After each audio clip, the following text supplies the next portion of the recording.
Welcome to LKY School, Professor Shang-Jin Wei. You are here today to launch your Asian Economic Integration Report from the Asian Development Bank. In the report, it says that financial integration, Asia is more globally integrated than regionally. Can you tell us what that means? What it means is that IntraAsia share of capital flows as in total capital flow in and out of Asia is less than half. That means that we see in terms of source countries for Asian country, there are more non-Asia source countries, US, Europe, for capital flows into Asia. And when you look at the capital flow out of Asian countries, also a lot of capital going to US, Europe, and other non-Asian countries. Does not per se mean barriers to capital flow necessarily are high. It just means that Asia is a part of a global economy, and integration with US and Europe are very high level.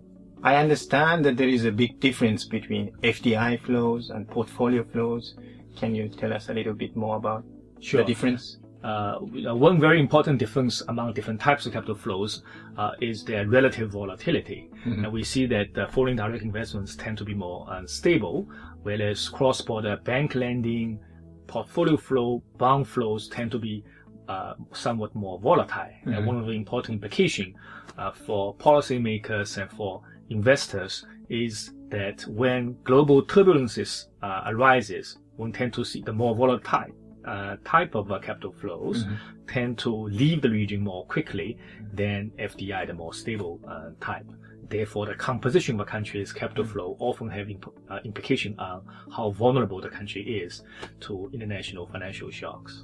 And I understand that when you say Asia is integrated more globally, that means in terms of portfolio flow or FDI? In many dimensions, but especially in portfolio flow.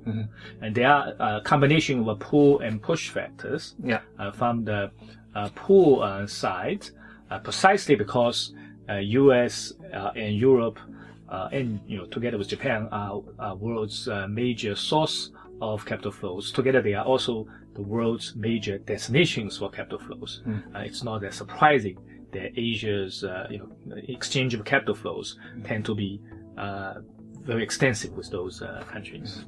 So does that mean that it makes Asia more volatile to the shocks outside Asia than any other region in the world? Well, it's certainly the integration, why it brings many benefits in times of turbulence, also means that turbulence originated in a foreign country through trade or financial innovation would have a greater chance to affect the countries in Asia. So, for example, global financial crisis, through integration, the effect gets transmitted to Asian countries.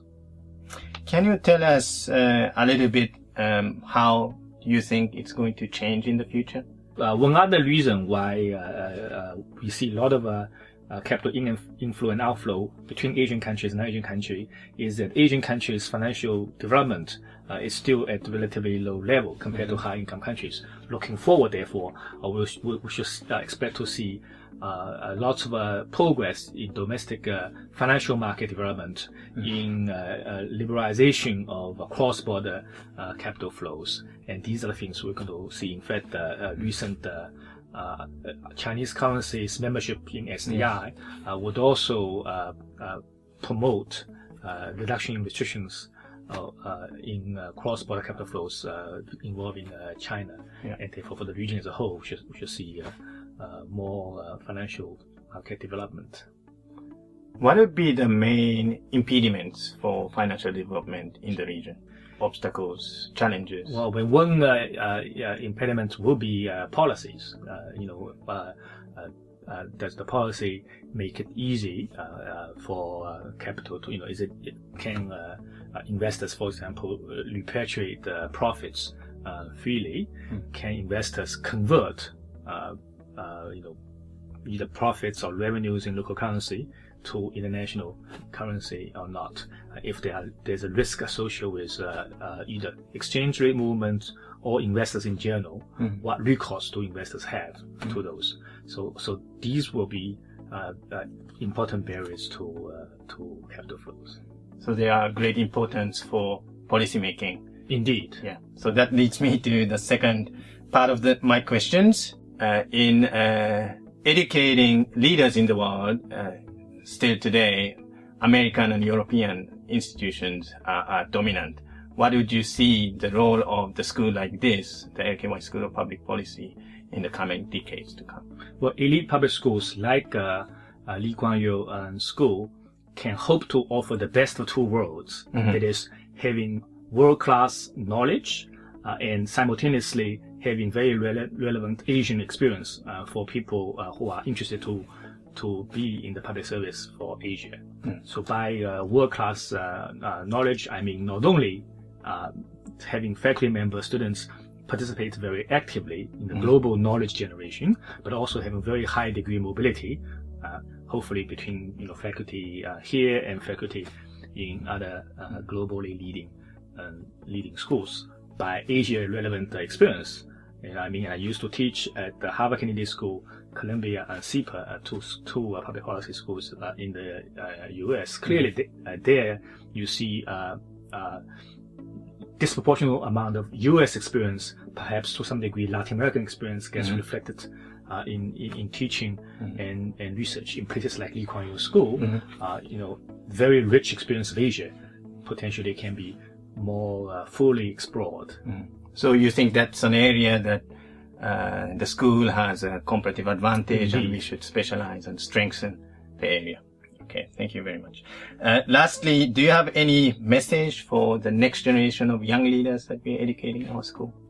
Keep learning. When I travel around Asia or in other parts of the world, what I see is a strong correlation between curiosity and a willingness to learn of local business and political leaders and the performance of local companies and countries. A country's degree of creativity and a company's degree of creativity tend to be very strongly associated with business and political leaders' willingness to learn, and therefore I think future leaders need to be lifelong students. Thank you, Professor Shang-Jin Wei, Thank for you your very message much. and interview. Thank you.